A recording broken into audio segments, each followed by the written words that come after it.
Hello, everybody. Welcome to Footy TTR, and this is the match review between Tottenham Hotspur and Manchester City. Finally, game week one is over. Game week one का end है and game week one का सबसे important match, सबसे बड़ा match था Tottenham Hotspur versus Manchester city.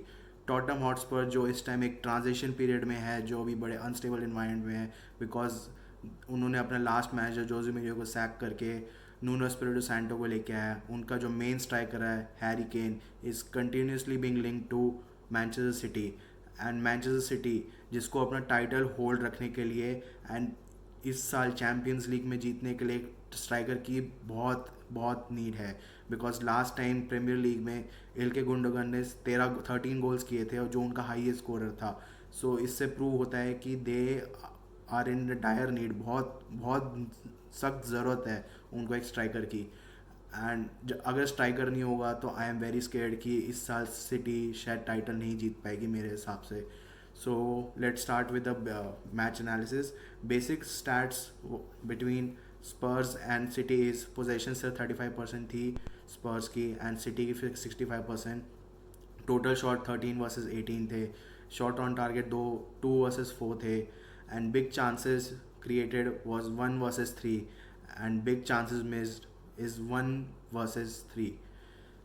As we can see from XG, city के 3 chances फर्नांडिनियो का header first 5 minutes में जो था, देन फर्स्ट हाफ में रियद मारिस का half volley and then Ferran Torres का शॉट जो उसने आउट मिस कर दिया था.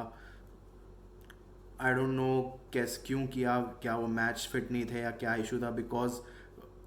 because Riyad Mahrez and Ferran Torres both overperformed their XG as from in last season.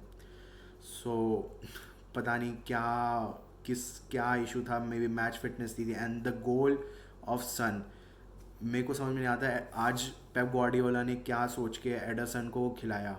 Anderson किसी भी प्री सीजन मैच में नहीं खेला, स्टेफान खेला हुआ था एंड मेरे हिसाब से वो आज के मैच के लिए रेडी नहीं था. सिर्फ 1 वीक के ट्रेनिंग में एक गोल कीपर के लिए मैच फिटनेस अचीव करना बहुत बहुत डिफ़िकल्ट सिचुएशन है. And last year Pep Guardiola को समझ जाना चाहिए था कि लास्ट ईयर भी उन्होंने स्टार्ट अच्छा नहीं किया था क्योंकि उनके प्री सीज़न बहुत शॉर्ट था, तो उसके वजह से उनके प्लेयर्स इतने मैच फिट नहीं थे. As we can see from the playing area, आज सिटी पेनिट्रेट नहीं कर पाई थी स्पर्स के डिफेंस को and most of the game middle of the park चल रही थी. सिर्फ 31% मैनचेस्टर सिटी के अटैकिंग थर्ड में था बिकॉज आज they were not able to pen that intricate passes because Tanganga and Davinson Sanchez regularly foul करके या टैकल करके डिसरप्ट कर रही थी मैचेस को, विच वॉज वेरी इंपॉर्टेंट मेरे हिसाब से. बिकॉज अगर तुम सिटी को ज़्यादा टाइम दोगे on the ball they will obviously create chances and score goals, जो आज दोनों डिफेंसिव प्लेयर्स ने आज होने ही नहीं दिया. फर्स्ट 15 मिनट्स में बहुत ज़्यादा प्रेशर था स्पर्स पे एंड वो बॉल प्रोग्रेस नहीं कर पा रही थी. एक तो उनके out of the back four regular को छोड़ के कोई अटैकिंग प्लेयर नहीं था जो बॉल प्रोग्रेस करके लेके जा सकता था. एंड जो दो उनके पिवट में मिडफील्ड्स थे, हॉयबर्ग एंड स्किप, दोनों डिफेंसिव मिडफील्डर्स हैं, थोड़े नेगेटिव थॉट प्रोसेस वाले हैं जो ना बॉल कैरी कर सकते हैं ना बॉल डिक्टेट कर सकते हैं ताकि अटैकिंग थर्ड में. लेकिन वो प्रेशर हैंडल करना बहुत ज़रूरी था बिकॉज नूनो एस्पिरिटो सैंटो का एक बहुत फोटे है to have a very good counter attacking team. जब 18-19 में वुल्व्स प्रमोट हुई थी पूरे लीग में they were the highest counter attacking team and उनको पता था कि अगर they will sustain the pressure वो काउंटर अटैक करके सिटी को हर्ट कर सकती थी एंड सिटी को हर्ट किया. सन ने बहुत सही गोल किया outside the ball from his left foot. मेरे हिसाब से लोग कहते हैं कि स्ट्रॉन्ग फुट सन का राइट है, लेकिन जितना मैंने उसको पूरे उसके करियर में देखा है वो दोनों साइड से बहुत सही स्कोर करता है. And then let's talk about Jack Grealish. Jack Grealish बहुत अच्छा प्लेयर है, बहुत इंपॉर्टेंट प्लेयर है, बहुत अमेजिंग प्लेयर है एंड सिटी के लिए बहुत की प्लेयर भी बन सकता है. But I don't think so he is ready right now. Jack Grealish Aston Villa का स्टार प्लेयर था एंड उसके ऊपर सारी रिस्पॉन्सिबिलिटी टू क्रिएट. सो यहाँ पे भी उसके गेम में दिख रहा था कि वो बॉल प्लेयर्स को ड्रॉ कर रहा है अपनी तरफ, जो इम्पोर्टेंट था आज के मैच में, क्योंकि आज लो ब्लॉक पे थी स्पर्स।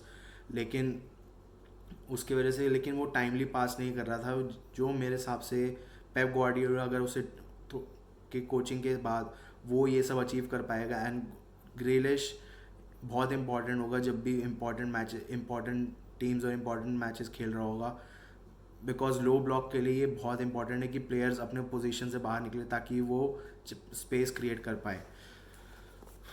उसके बाद उसके बाद let's talk about the key players.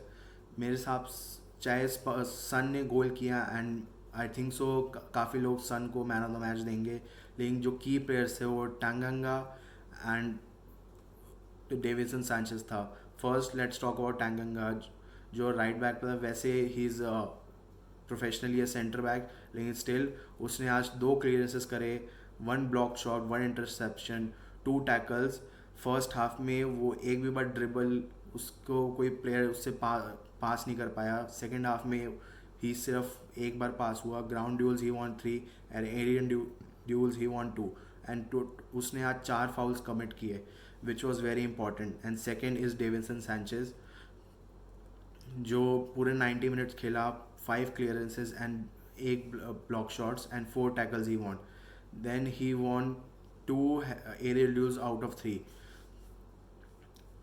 Deviation Sanchez का मैं आईएक्स से I have been a fan. मेरे को एक्सपेक्टेड था हाँ उसके स्पर्स का करियर चाहे इतना सही नहीं होगा, लेकिन मेरे आई think so with proper coaching from Nuno Espirito Santo he can achieve greater Heights, and I think he can and he will do amazing things. And second of all, मैं स्पर्स के फैंस को ये बोलना चाहूँगा कि they should keep an eye on Cristian Romero का मैं पिछले 1-2 साल से बहुत I have been following his career regularly, and मैं चाहता था कि वो मैनचेस्टर यूनाइटेड इस साल ज्वाइन करे, बिकॉज लास्ट ईयर सीरिया का he was the best defender, and इस साल कोपा अमेरिका में ही वो एक की प्लेयर था जिसने अर्जेंटीना को कोपा अमेरिका फाइनली जिताया after a very long time.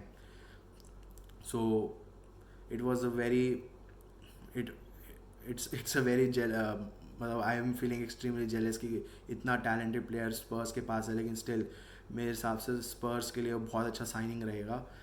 And let's talk a little bit about Nuno Espirito Santo. नया मैनेजर है, उसने आज थोड़ा नेगेटिव गेम स्टाइल था उसका, एंड उसका थोड़ा हमेशा से नेगेटिव ही रहेगा, बिकॉज वो एक मिड टेबल मैनेजर है and he is stepping to a higher level team. So उसको खुद भी थोड़ा टाइम लगेगा अडेप्ट करने में, बट विद टाइम वो करेगा। विद 3 उस मेरे हिसाब से वो स्लोली 3-5-2 में कन्वर्ट करेगा, because Reguilon and Matt Doherty उसके लिए परफेक्ट विंग बैक्स है। एंड अगर केन रुकता है देन सन एंड केन का जो लास्ट ईयर का कॉम्बिनेशन था वो इस साल और डेडली होगा, बिकॉज जोटा एंड हिमेनेस का वोल्स का कॉम्बिनेशन अमेजिंग था। एंड अगर उसी लेवल का कॉम्बिनेशन वो लोग अगर केन और सन में कर पाए with the support of their wing backs, I think so इस साल एटलीस्ट टॉप 6 में स्पर्स आ जानी चाहिए। बट आई थिंक एक इशू इसके स्पर्स के साथ रहेगा कि उनके जो मिडफील्ड है, अगर एंडोम्बले को ऐसे ही फ्रीज आउट करता रहेगा या फिर लोचेस्लो को वो डबल पिवट में नहीं खिला पाएगा, तो मिडल ऑफ द पार्क वो बॉल प्रोग्रेस नहीं कर पाएगा। क्यों? बिकॉज ओलिवर स्किप जो पिछला नॉलेज का बहुत इंपॉर्टेंट प्लेयर था, he is a very defensive minded DM type player, and हॉयबेक तो है ही डिस्ट्रक्टिव टाइप का player. So middle of midfield से बॉल प्रोग्रेस करना उनके लिए थोड़ा डिफिकल्ट रहेगा, तो मेरे हिसाब से वहाँ पे उनको फोकस करना चाहिए। But Nuno Espirito Santo can achieve a lot of things this year. So I hope you liked my video. तुम्हारे हिसाब से कौन मैन ऑफ द मैच था? क्या की थिंग्स थे जो तुम्हें लगता है कि should have been talked about more? क्या तुम्हें की पॉइंट्स लगते हैं कि comment down below and let's discuss की और क्या इंपॉर्टेंट चीज़ें थी। So I hope you like my video. Please like it, please share with your friends and subscribe to my channel. मैं नीचे डिस्क्रिप्शन में अपना फेसबुक पेज भी टैग कर रहा हूँ, जिसमें मैं इस वीक एटली I think so Crystals Palace versus Chelsea का match report and Arsenal versus Brentford का मैच रिपोर्ट मैं शेयर करूँगा, which will be a more detail analysis कि किसने क्या प्रेसिंग करी, क्या रीजंस थे. So I hope you like my video. And मैं जितना मुझे सपोर्ट लास्ट में मिला है, लास्ट वीडियो में 50 views and I already got 15 subscriber after only one video. I am very excited. I hope ऐसे ही मेरे को कंटिन्यूस सपोर्ट मिलता रहे. So please like and subscribe. Okay, Jai Hind and happy Independence Day to all my Indian viewers. Okay, thank you. Bye.